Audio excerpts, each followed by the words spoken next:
느헤미야 9장 32절에서 38절 말씀까지입니다.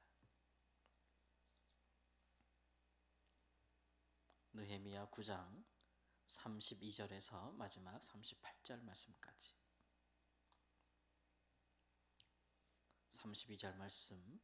우리 하나님이여 광대하시고 능하시고 두려우시며 언약과 인자하심을 지키시는 하나님이여, 우리와 우리 왕들과 방백들과 제사장들과 선지자들과 조상들과 주의 모든 백성이 아수르 왕들의 때로부터 오늘까지 당한 모든 환난을 이제 작게 여기지 마옵소서. 그러나 우리가 당한 모든 일에 주는 공의로우시니 우리는 악을 행하였사오나 주께서는 진실하게 행하셨음이니이다. 우리 왕들과 방백들과 제사장들과 조상들이 주의 율법을 지키지 아니하며 주의 명령과 주께서 그들에게 경계하신 말씀을 순종하지 아니하고, 그들이 그 나라와 주께서 그들에게 베푸신 큰 복과 자기 앞에 주신 넓고 기름진 땅을 누리면서도 주를 섬기지 아니하며 악행을 그치지 아니하였으므로 우리가 오늘날 종이 되었는데, 곧 주께서 우리 조상들에게 주사 그것의 열매를 먹고 그것의 아름다운 소산을 누리게 하신 땅에서 우리가 종이 되었나이다.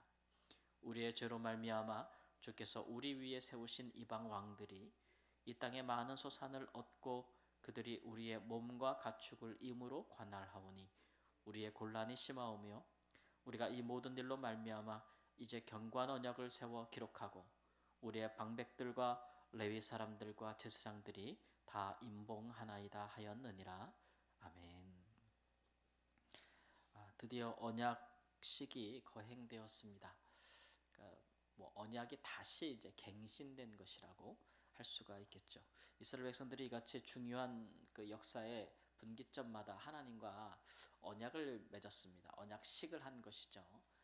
아브라함이 하나님과 창세기 15장에 언약식을 한 일이 있고, 이스라엘 백성들이 이제 모세의 인도하에 애굽에서 나와서 가나안 신의 산에서 하나님과 언약을 체결한 적이 있지 않습니까? 그리고 또 가나안 땅에 들어와서는 여호수아의 인도 아래서 세겜 땅에서 모여서 그린심산, 에발산, 축복과 저주의 산 양쪽에 다 나눠 서서 이스라엘 공동체 전체가 언약식을 거행한 적이 있습니다. 그래서 공식적으로 하나님 앞에 율법을 낭독하고 이 말씀에 따라서 우리가 살 것이고, 하나님은 우리 하나님이 되고 우리는 그의 백성입니다라고 하면서 공식적인 이제 의식을 갖는 것이죠.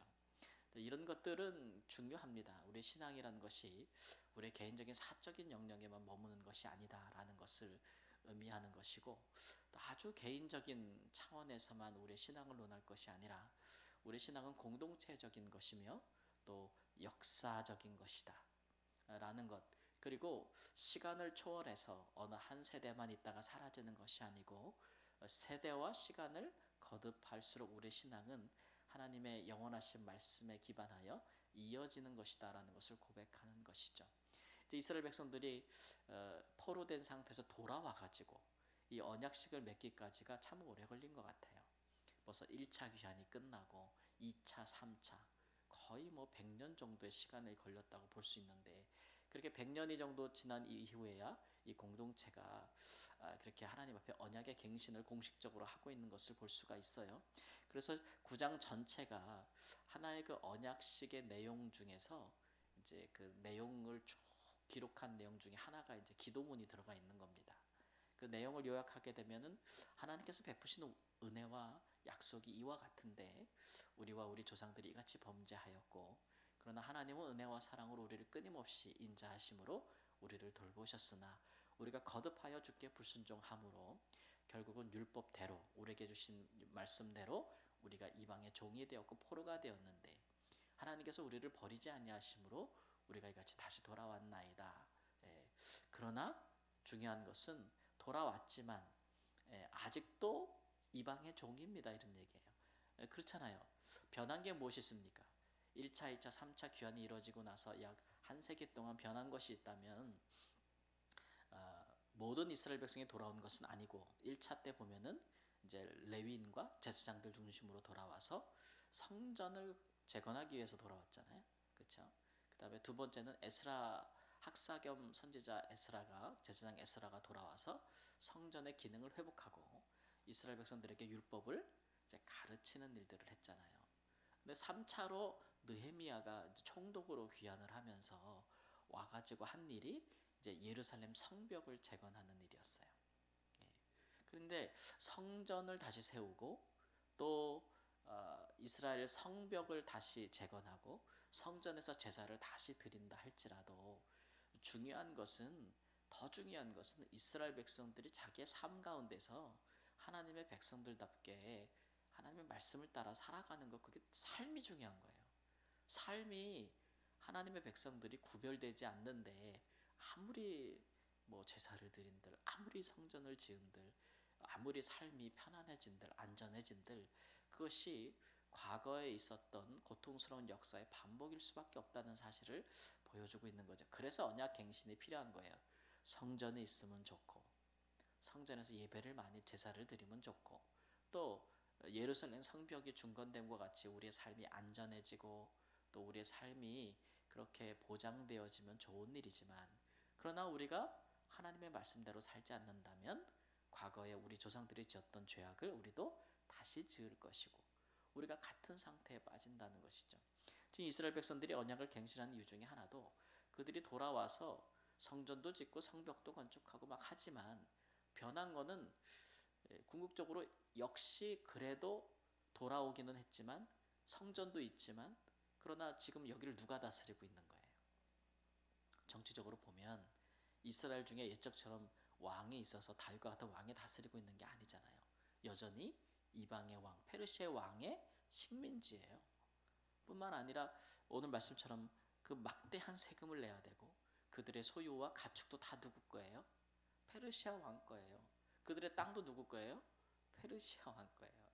그러니까 우리가 하나님께서 우리 조상들에게 주신 이 축복의 땅에서 종이 되었다라고 얘기하고 있는 거죠.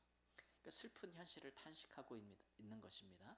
그래서 하나님, 우리가 다시 여기서 하나님의 말씀을 지키기로 언약하오니 그리고 그것을 다 임봉하고 공식적인 언약식을 체결하는 것입니다. 이런 것들이 중요하죠. 하나님의 백성들, 우리의 신앙에, 하나님을 향한 우리의 신앙의 중심을 어디에 두느냐가 참 중요한 것입니다.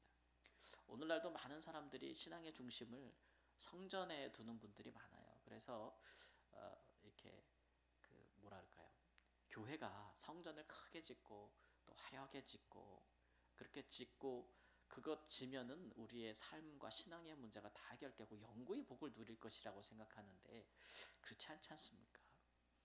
성전을 짓는다고 하면서 얼마나 교회가 많은 힘을 쏟고 또 많은 노력들을 하지만 그 짓는 것 때문에 교회가 문제되는 경우도 굉장히 많아요. 그죠? 예, 그래서 경전을 짓고 나서 그것 때문에 계속 빚에 시달리고 교회가 교회로서 해야 될 일을 못하고, 예, 그렇게 함으로써 오히려 이 교회가 더 하나님 중심이 아니라 물질 중심으로 돌아가고 교회 모든 운영과 되어지는 것이 돈 이렇게 되는 이유도 너무 지나치게 막대한 빚을 가지고 하나님의 집을 짓는다 이런 생각을 갖고 있기 때문에 그러는 거예요.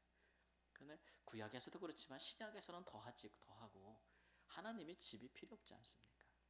하나님이 뭐 아니 계신 곳이 없는데 하나님의 집이, 사람으로 손으로 지은 집이 하나님이 거기 거하시겠습니까? 그러니까 우리가 하나님을 제대로 알면 하나님 중심으로 살아가는 것이 우선이고 성전, 하나님의 집을 짓는 것보다 하나님 중심으로 삶을 사는 것이 우선이라는 것을 알게 되는 것이죠. 또 하나는 우리가 하나님을 믿는 이유 중에 하나가 우리의 삶이 편안해지고 또 우리가 또 불안감이 없어지고 우리가 또 행복하게 사는 것, 너무 중요한 일이죠. 이스라엘 백성들이 예루살렘 성읍과 성벽을 재건함 같이 그 우리의 삶을 재건하는 거잖아요. 삶의 형편과 환경을, 집도 있고 그렇죠? 살만한 여건들을 갖추는 것은 굉장히 중요하죠. 예, 그러나 그게 하나님 중심, 하나님의 말씀대로 사는 것보다 중요하진 않아요. 우리가 뭐 부자일 때는 하나님의 말씀대로 사는 것이 유리하고 가난할 때는 불리하다 이런 거 없잖아요. 사회적인 지위가 높을 때는 더 우리가 거룩하게 살 수 있고 사회적인 지위가 낮을 때는 더 우리가 하나님처럼 거룩하게 살기가 어렵다. 그런 것은 복음이 아니잖아요. 부하거나 가난하거나 상관없는 것이죠. 예, 하나님께 마음을 드린 하나님의 백성들은 어떤 상황에서든지 하나님의 말씀을 따라 거룩하게 사는 사람들이 하나님의 백성들 아니겠어요? 근데 마음이 하나님께 가 있지 않고 우리의 신앙이 우리의 삶의 환경과 조건 이런 것들에 가 있으면 그것도 이제 하나의 우상이 될 수 있어요. 그런 부분들이 하여튼간 하나님이 아니라 아무리 좋은 것이라도 하나님이 아닌 것에 우리의 삶의 가장 중요한 것들을 두고 거기에 우리 마음을 빼앗기고 영혼을 빼앗기고 삶의 목적을 빼앗기면 그게 우상이 되는 겁니다. 그래서 유대인들도 뭐 그런가 표적 신앙이라는 게 그런 거 아니겠습니까? 우리가 수요일마다 요한복음에서 표적 신앙을 이야기하는데 우리가 눈에 보기에 좋고 사람들 보기에 좋고 그런 것들을 하나님께 자꾸 요구하다 보면 그 뭐 표적을 바라는 것 자체가 문제는 아니지만 그게 우리가 하나님보다 더 앞서게 되면 그 우상이 되는 거예요. 그러니까 표적을 행하시는 예수님을 보면서도 더 큰 표적을 보여라, 더 큰 기적을 행해라 라고 하면서도 그를 믿지 않잖아요. 그러니까 우리가 우리의 삶에 있는 여러 가지 문제들을 해결하는 것은 중요하고 그걸 하나님께 기대하는 것도 좋은 일이지만 그게 하나님보다 앞서가지고 하나님께 이 문제 해결해놔라, 저 문제 해결해놔라, 이 문제 해결해주세요, 저 문제 해결해주세요.